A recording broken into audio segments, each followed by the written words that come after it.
Hello and welcome back to No Bullshit. Today we're going over the 2018 Academy Awards show, hosted by Jimmy Kimmel. The Oscars happened over the weekend and they were just as long, boring, and droll as ever. And of course, they were anti-conservative, pro-immigration, and filled with SJW politics and messages. Whether it was coming from the biased and hypocritical host, Jimmy, who now preaches feminism and Time's Up stuff while he once hosted a show that featured girls jumping on trampolines in skimpy clothing. But now Jimmy's reformed and he likes to make jokes about Hollywood sexism, slamming Harvey Weinstein in the opening monologue, unironically. We're going to get to that and all the other horrible moments soon, so let's go ahead and get started.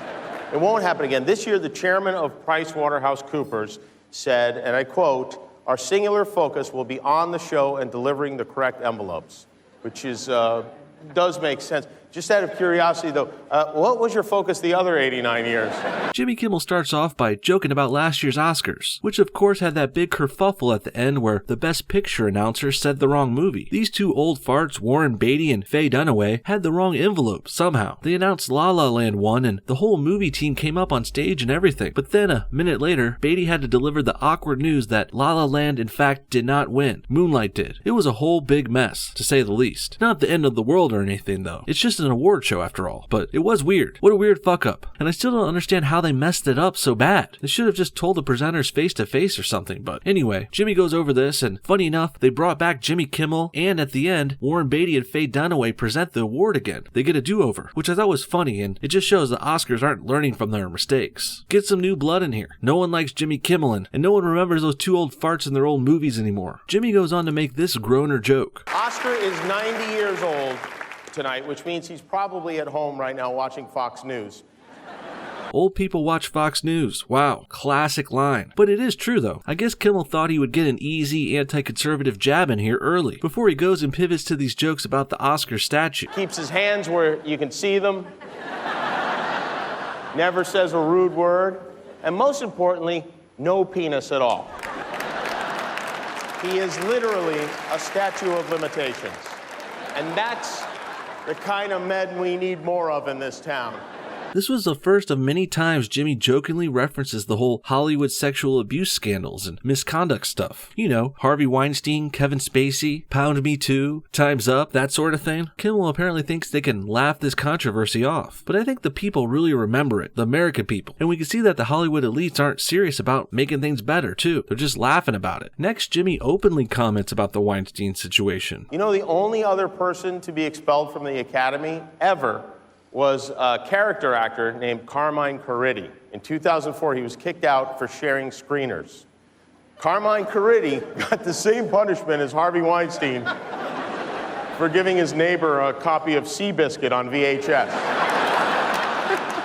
That's a creepy thing to laugh at. And that's not only because Willem Dafoe's a creepy looking guy. It's this whole Weinstein thing. I mean, the joke was funny because it's true though. A sexual predator got the same punishment from the Academy as someone who was just sharing screener DVDs. I get the joke, but someone should be doing something real about this. Fix this shit, Hollywood. Find the man or take his awards away. Send the guy to jail or something. People need to start naming names in these sex abuse scandals. Harvey accusers need to start pressing charges too. Let's get some goddamn convictions already. Jail and outcast your offenders, Hollywood, or no one's ever going to take you seriously again. We can't let bad behavior slide anymore. The world is watching us. We need to set an example. And the truth is, if we are successful here, if we can work together to stop sexual harassment in the workplace, if we can do that, women will only have to deal with harassment all the time at every other place they go. Not funny, Jimmy, because Weinstein hasn't seen justice. Kicking him out of the Academy isn't enough. Making him lose his cushy job wasn't enough either. This asshole is still filthy rich, running around and probably gearing up for his comeback. And women don't face harassment everywhere. Not my woman, or the ones in my family. If they did, I would be out there putting an end to it right away. You better believe that. And I'm not going to send my family's harasser to a cushy rehab in Sedona, like Weinstein. I'm going to lay that motherfucker out. And that's how I know all these men in Hollywood are a bunch of cucked up beta wimps. Because none of them beat the shit out of Harvey after finding out he harassed their wives or girlfriends. I hope you will listen to many brave and outspoken supporters of movements like Me Too and Time's Up and Never Again, because what they're doing is important. Things are changing. This is a night for positivity, and our plan is to shine a light on a group of outstanding and inspiring films, each and every one of which got crushed by Black Panther this weekend. I hope Hollywood is changing, I really do. And I'm glad Black Panther is doing a great job as well, but I do think all the Me Too, Time's Up shit is getting a little out of hand. Of course we want to see change and an end to workplace harassment, but these trendy hashtags can be more harm than good sometimes. Sure, they get the word out there, but many people are getting falsely accused too, because many women are taking advantage of the sympathy it garners, and the attention that comes from sharing Me Too stories. Hell, some are so desperate to be victims, they're making shit up. Black Panther and Wonder Woman were massive hits, which is almost miraculous, because I remember a time when the major studios didn't believe a woman or a minority could open a superhero movie. And the reason I remember that time is because it was March of last year. No minority-led superhero movie before the last year, you say? What about the Blade movie from 1998? That was 20 years ago, dude. And it had 2 successful sequels. And as for female superheroes, well, there was Catwoman in 2004, and then Elektra a year later. Or how about more recently? What about the new Star Wars movies? The Force Awakens and Rogue One both had female leads, and they're superhero types. And those are the biggest movies in the world. And that was also only about 2 or 3 years ago. So Jimmy, when you say minorities and women haven't been leading superhero movies, I don't know what the fuck you're talking about. Ceilings have been shattered, ceilings in screenwriting. We have our first ever female nominee for cinematography, Rachel Morrison, which is historic. I'm sick of this first woman, first black, first transgender, first gay Buddhist crap. Just give the awards to the best movies and creators. I don't care about this pro-diversity, affirmative action, let's try and show we're not sexist and racist shit. Stop virtue signaling, Jimmy. We're not going to forget about the Weinstein crap just because you nominated some rando camera woman. Greta Gerwig is the first woman to be nominated for a director in 8 years. And that's important.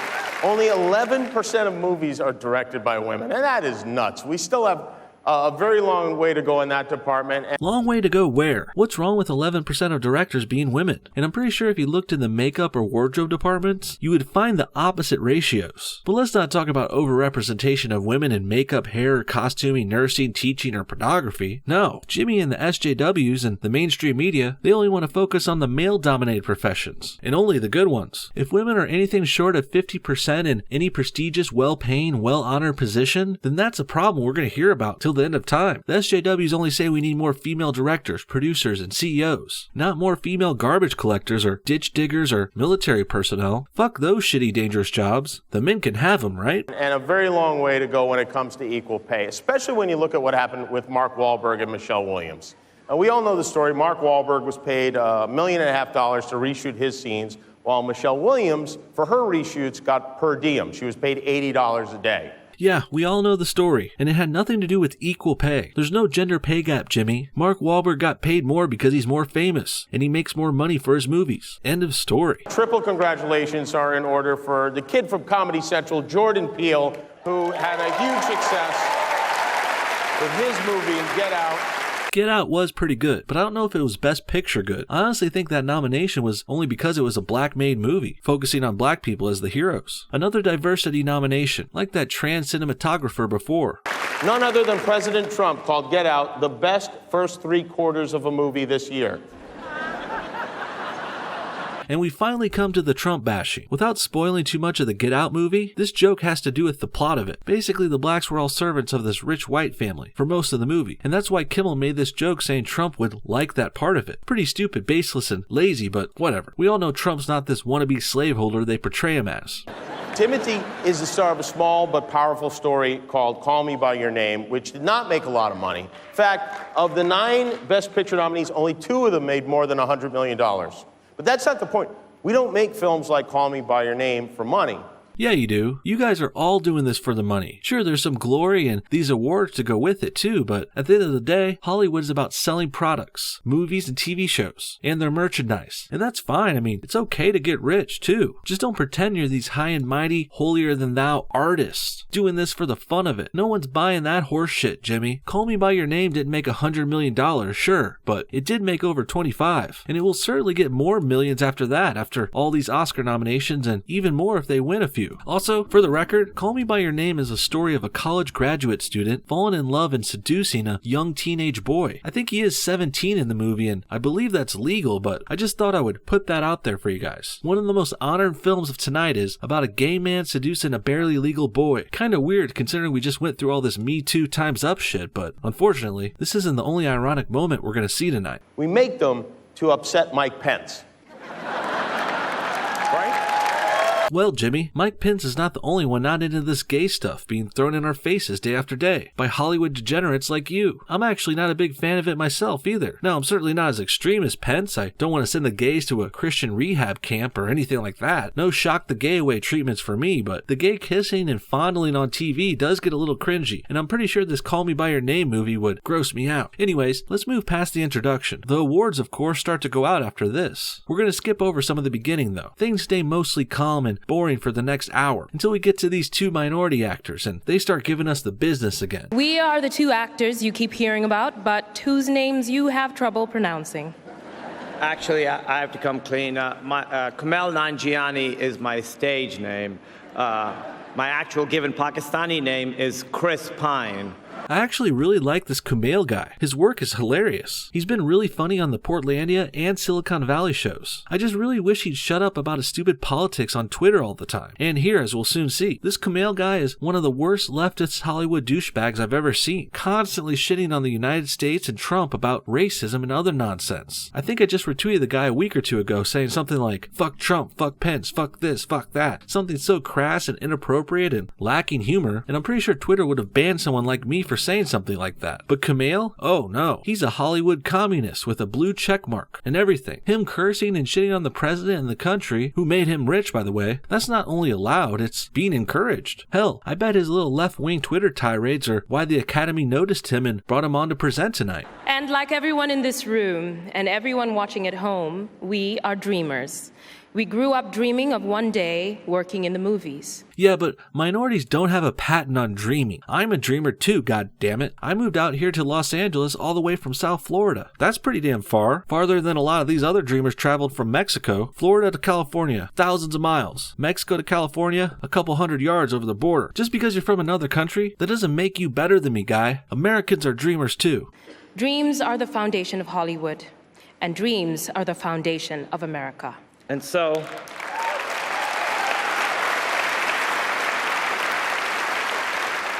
to all the dreamers out there, we stand with you. Obviously, the dreamers they're alluding to are the immigrants covered under the DACA bill, which is currently being heavily discussed and revised in Washington as we speak. Kumail and Hollywood stand with the so-called dreamers. They stand with them over Americans like us, the ones who are actually buying movie tickets and TV subscriptions. We're basically paying them to shit on us, and not in a comedic funny way. Next, let's briefly go over the Star Wars cast as they give away the award for Best Animated Short. And I have to say right off the bat, why the fuck is Rose there? Exactly 0 people liked her in the new movie. Even her fucking parents were like, Rose, did you really need to be in The Last Jedi? But apparently, Hollywood is doubling down on their token Asian women. Next, the animation award goes to Kobe Bryant, oddly enough. I guess he and a producer got together and made this animated short about basketball. Go figure. Not really a big deal, but I would be remiss if I didn't mention the fact that Kobe has been caught cheating on his wife, and he's been accused of much worse. He even had to buy his wife a giant $1 million ring to try and make up for his wrongdoings. Now, I hate to drag Kobe here too much, but it's a little ironic honoring him tonight, considering this front Hollywood is trying to put on this year. Pro-women, anti-men, Me Too, Time's Up, all that shit. It's kind of funny to give an award to Kobe Bryant amidst all this stuff, you have to admit. I mean, there was even a point in 2003 where Kobe was accused of raping someone. He beat it at trial though, and he may have been innocent, who knows. But regardless, this just seems odd and out of place. Him winning an award so many years later, at this time in the history. I guess time's not up for Kobe Bryant. Then after another hour of fart sniffing, we finally come to these 3 old ladies, who used to be hot a couple decades ago. Salma Hayek probably still is, but she's wearing that ugly fluffy dress, covering the goods up. But age isn't the only thing tying these ladies together. They're also all Harvey Weinstein accusers. The changes we are witnessing are being driven by the powerful sound of new voices, of different voices, of our voices, joining together in a mighty chorus that is finally saying, time's up. Girl power, I get it, but why aren't these accusers pressing charges then? I don't get that part at all. All I see is them parading around Hollywood, trying to turn the tide on all this bad press they're getting. I really feel bad for the girl in the middle too. She's the one that claims Harvey raped her, poor thing. She can barely speak, and it makes this whole bit with these three girls very awkward, to say the least. Moving forward, we got Jordan Peele, justifiably winning a Best Screenplay award. Get Out was a very well done thriller, but I can't help but cringe every time I hear the media label Jordan as the first African American to win the Best Original Screenplay Oscar. I mean, he won. It was deserved. Let's not bring race into it at all. I mean, do we really have to pretend it's a higher honor because he's black? Sounds like some special treatment to me. And when I hear them say this, what I really think is, why did it take 90 years for a black dude to win Best Screenplay? They must not be that good at writing. Next, we had a movie musical number sung by this fat acceptance advocate. Then a little bit later, Emma Stone calls out the male-dominated Best Director category. These four men and Greta Gerwig created their own masterpieces this year. Nice jab. Nice try, Emma, but like I said about the Best Screenplay Award, I don't think these nominations mean what you think they mean. Emma and the SJWs would have you believe that 4 men and 1 woman being nominated for Best Director is because of sexism. The sexism and toxic masculinity and the culture. That's what's holding women back from directing, according to them. Well, I say that's bullshit. Women can direct if they want, and black people can write if they want. But if they're not good and they're not the best of the best, they won't get nominated. I'm sorry, but if women aren't getting nominated for Best Director, it's because they're not that good at it. Rounding things out, we got one more big SJW moment. This time it's a pro-feminist message, coming from Frances McDermott, the Best Actress winner. Meryl, if you do it, everybody else will. Come on. The filmmakers, the producers, the directors, the writers, the cinematographer, the composers, the songwriters, the designers. Come on. I swear, Frances sounds like she's on drugs. Crazy cat lady over here having all the women nominees stand. For what? I guess so we could see what the priorities are here today. Like how they praised Jordan Peele for being black, these women are propped up because vaginas. It's almost like they don't even want equality anymore. They want women and minorities to be above men and whites. Hell, I haven't even heard them mention equality in a long time. Maybe they have moved past that and are getting into superiority now. It sure looks like it. Obviously, Frances in this room thinking award nomination is one thing, but if you're a woman or a minority getting it, that's even better. And I have to say, I wholeheartedly disagree. I have 2 words to leave with you tonight, ladies and gentlemen. Inclusion rider. And we end with Frances asking for an inclusion rider, which essentially allows for big-name actors to ask their movies to have forced diversity on the project, requiring minorities, women, and gay tranny frogs wherever they want, because reasons. I guess fuck white people is the only reason they need. And the last awards of the night go to Guillermo del Toro, who not only won Best Director, he also won Best Picture for The Shape of Water, a movie about a woman who falls in love with a fish man. But forget about that silliness and focus on the director's race. Del Toro is Mexican and an immigrant, as he himself gloats about here. I am an immigrant, like Alfonso and Alejandro, my compadres.